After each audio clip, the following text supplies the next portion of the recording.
A few days ago, I met with a very good friend of mine.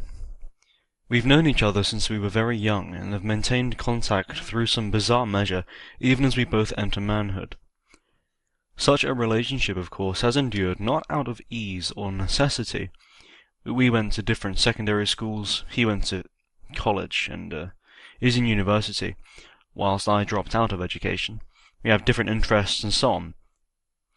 But rather, out of our mutual sincerity towards one another. In the world as it is, organic friendships which stand beyond the mere moment of acquaintance and develop any substance are a rarity, especially in the hypersocial, promiscuous by nature environment we modern Westerns find ourselves born into. A bond must endure many things, for if there is no proper depth to a companionship, it'll float away as a red balloon to a blue sky. The most interesting thing which differentiates myself and him, in my opinion, is our political opposition to each other. I am, for all intents and purposes, a reactionary whose view of life is fundamentally aristocratic and hierarchical. He, on the other hand, is a liberal, a left libertarian as he calls himself. About a year and a half ago, he was calling himself an anarcho-Marxist, something which he claims softened, in part due to listening to English politician and author Daniel Hannan, a classic liberal if there ever was one, and a wonderful orator to boot. Nevertheless, we explore our differences openly, and discuss issues without shouting insults or anything else ill-mannered. As we disagree, we smile to one another, with quick glances in good faith as we walk. Indeed, there is something rather English schoolboy about the affair, something jovial and light-hearted. We might be political adversaries, but our friendship transcends that. When we met, as we walked around Exeter, we spoke about a myriad of issues. Firstly, Brexit and the European Union. Now, I'm of course glad that we voted to leave the bloated bourgeois bankers and corporatists pool party that is the European Union, whilst he, on the other hand, feels that we forfeited our place at the world stage. He said that the United Kingdom is simply not powerful enough to contend globally by itself, to which I'd respond, on the contrary.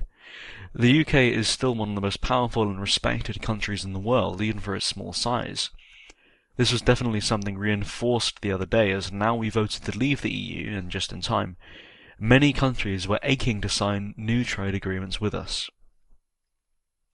As a side note, the response from a portion of the quote-unquote Remain side of the debate has been rather amusing. What's further bewildering is the seeming alliance which has arisen between big multinational corporations, banks, the political establishment including slugs like Tony Blair and George Soros, and capitalist hawks of all varieties, and the student left, anarchists, Marxists and the lot. Truly, I've never been so amazed, but we do live in strange and interesting times, I suppose. Another point was politics regarding the Conservative and Labour parties. Now that the UK is poised to become a sovereign state once more, David Cameron, in an admittance of defeat, is stepping down from the role of Prime Minister. An honourable act, I must say, which leaves a fascinating little power vacuum. We agreed that Daniel Hannan, although he isn't eligible for the position, would be a good person for the role. But, although Conservative Jacob Rees-Mogg is a cultured and intelligent man, who conversely is eligible, he's too much an intellectual. He'd make an excellent frontbencher or adviser to the Prime Minister, however. About the Labour Party, we agreed that leader Jeremy Corbyn is too nice for the role, ultimately. Hence his own party almost ousting him from the position.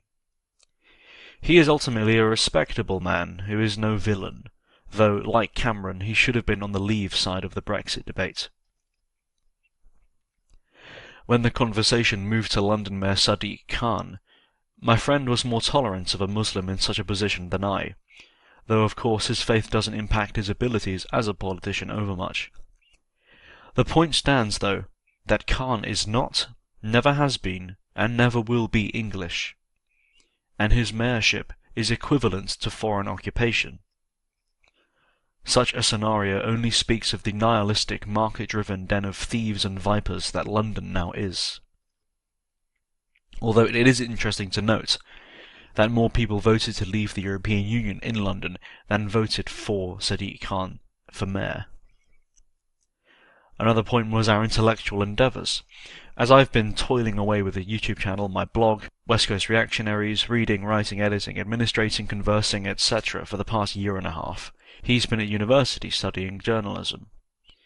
On the side, he's been writing fiction, philosophy, and poetry, among other things.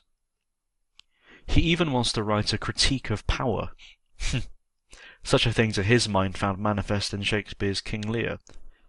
I jokingly asked him whether or not his writing of such a book is indeed an exercise of power, to which he agreed, which led on to discussion about power needing to be found manifest within something, for good or ill, and then the thing within which power is found is what is critiqued. Power is a word like gravity. It keeps the earth moving around the sun, although falling over can be painful. It's about the potential in this way or that. Regardless, I told him that should he ever complete any of his books, I know publishers and would be glad to assist him in his pursuits. Now the last point was the nature of Englishness. This was an interesting one.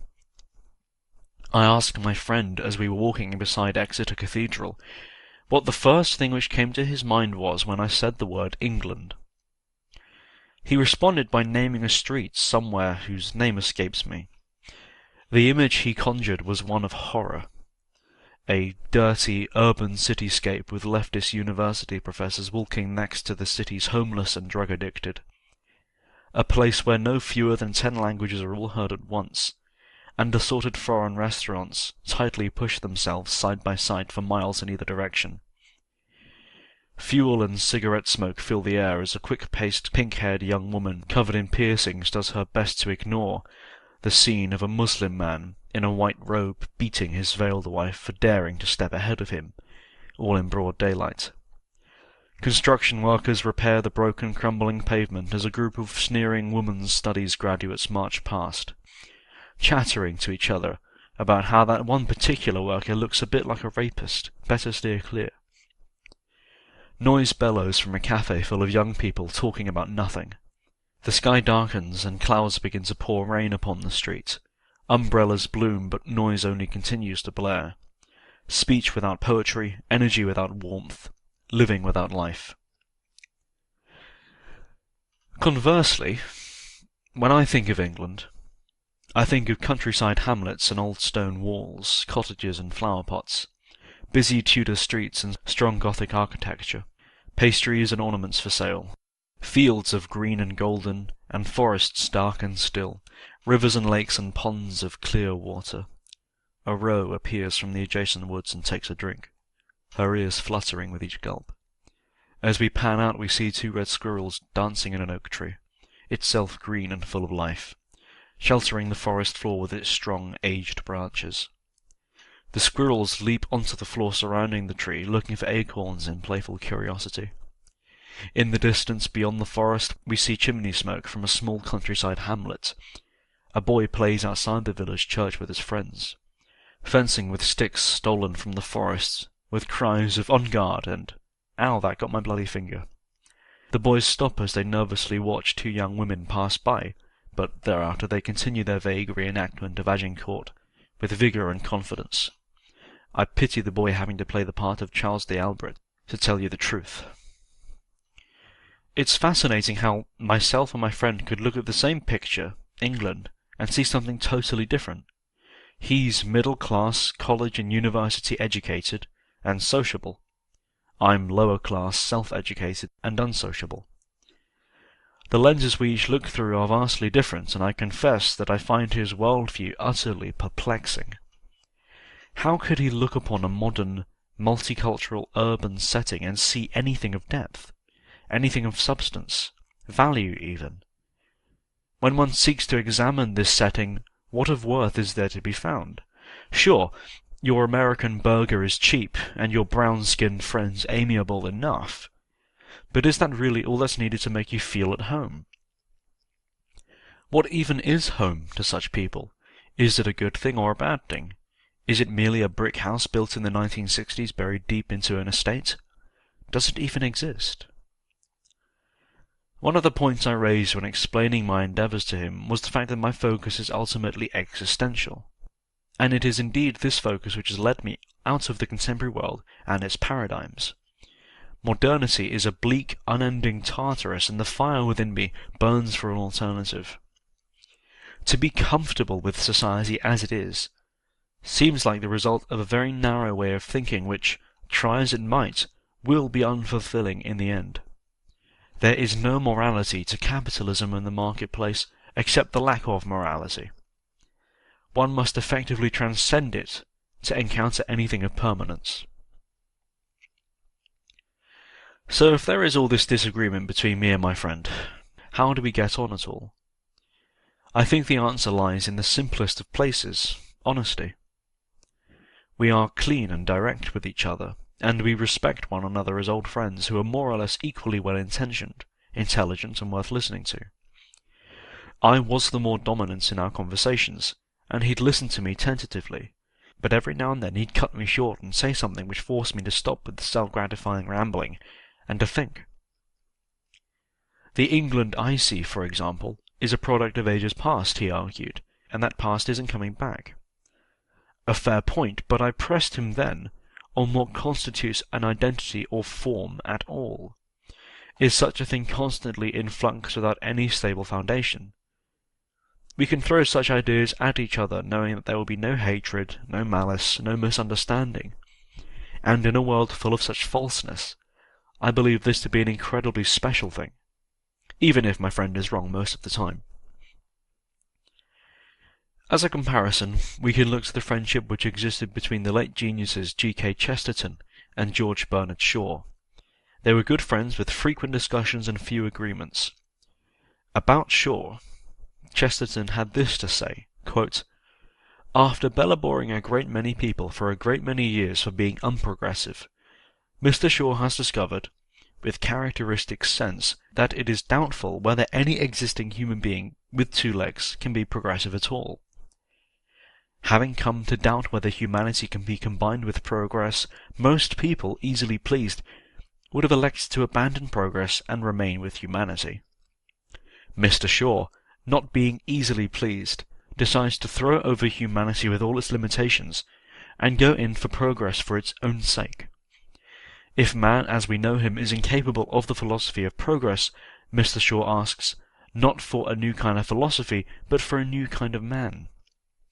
It is rather as if a nurse had tried a rather bitter food for some years on a baby, and on discovering that it was not suitable, should not throw away the food and ask for a new food, but throw the baby out of the window and ask for a new baby. And I'd have to say exactly the same to my excellent and noble friend.